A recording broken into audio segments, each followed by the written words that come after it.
In the previous video, we have seen how to create a version code and version name with the metadata so that there is absolutely no confusion for the team in identifying which build they are actually working with. But however, when you are combining this with build variants, it can become completely different ballgame. Let's have a look at the code to understand what I am actually talking about.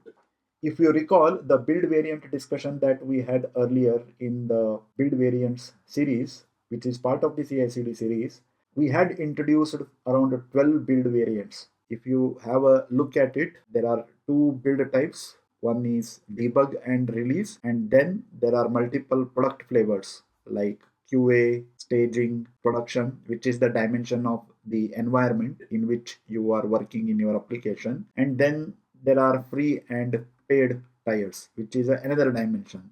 So based on completely all of this combination, you are actually ending with around 12 different kinds of variants. And now the question that we have to solve is how do you combine these 12 different build variants that we have in our application with SemVersion that is Git based. So what we are really now talking about is not to teach you how to work with SemVersion and build variants. That we have already covered. Now what we are really talking about how to establish a kind of a policy or a compliance within the team and enforce it such that regardless of what kind of build variants you have and number of times your application's version tag changes, there is absolutely no confusion regarding what version code and version name is getting created. So let's try to understand how we can establish a kind of a policy as far as versioning is concerned. So this video is all about coming up with a versioning strategy for your Hi folks, CodeTutor here and my name is Anil Deshpande. So if I try to put it in a table, these how all 12 variants would look like. And then I will have to come up with a strategy on what the version name pattern would look like. I will say that all release builds should be a clean version name. They should not have any tag and commit SHA information. So this is how it would look like. Anything that is released should have a clean version name. What about QA builds? I will say that they need to have a tag and a commit SHA information. And what about the staging builds? I might say that they also would need a similar information because you might be actually giving these staging builds to UAT users, and if anything is found wrong in that particular release, you should be able to debug them. So it would really help to have the SHA name combined with whatever the staging paid debug suffix that we are adding to the version name. And what about prod debug? Once again, you may say that doesn't matter if it is a debug build pointing to even prod, I would still need the Git-based meta tag information because it is going to basically help me to debug this particular application pointing to a prod environment. So it is now time to implement this policy in the code, and we will get started by adding the very first thing, which is version.properties file to our application. So let me go to the project here and let me create a file version.properties, and in that I will create major, minor and patch. Now we will write the logic to build the Git-based SemVersion. You might be wondering, if I am already using Git-based SemVersion, then why do I really need it? If you recall in the previous video, we still need it because this might be our fallback mechanism. So it would still be good to have this. I will make it very easy on how am I arriving at the version code and version name from the Git. We have already seen it in the previous video, so I will not be going through all of this in a detailed way. I will simply copy paste the code from the previous video. Let me import java util.properties, and from that I now have version code from Git and version name from Git, and I will then introduce that in case of version code. So it will be like version code from Git and version name from Git. And let me go to the main activity. Here I would like to also show version code. So key value version code build config dot version code dot toString. By default, the version code will always be integer, and that is the reason why you will have to convert it into a string.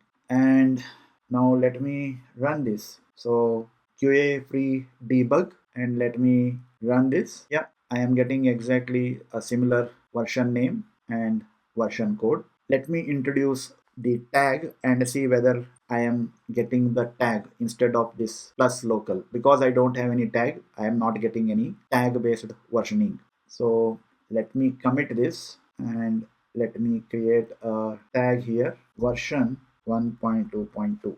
It says that version 1.2.2 already exists. Make it 3, create tag. And now if I run this, perfect. This is 1.2.3 and 10,203. Let me go back to main activity here, and just I will create another commit, and I should get a +1 with SHA. Updating the main activity, and let me rerun this. Now you can see version name +1 with SH name. This is nothing new. We have already seen it. Now we are combining it with the build variants. And just for change, let me run the release variant, prod paid release, for example, and let me run this and see what is the version name and version code that I am getting this time. As you can see, for the release also I am getting this +1 SHA name paid. I don't want this to come for the release builds, because release builds are front-end user based builds. It's like this build is actually going into the production and people are going to download it from the Play Store, and those people should not come to know which SHA name and which tag plus version that they are getting. It should be very clean. It should be just 1.2.3 if it is a release build.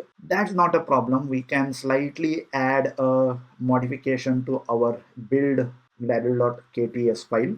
We will say Android components on certain variants, variant if variant dot build type is equal to release, then variant dot outputs dot for each output dot version name dot set base version name. So these things should get a clean base version names, the ones which you have build type as release. That's what we are trying to say by writing this. So let me sync now. Let's ensure that we are still doing the release build, and let me run this. Ideally speaking, we should not see any SH names. Perfect. I am just now seeing 1.2.3. Still the version code is not 10,203. Can you guess why? Comment down in the below section. It is 204. What is that extra one that is getting added here? You should get an answer from the previous video.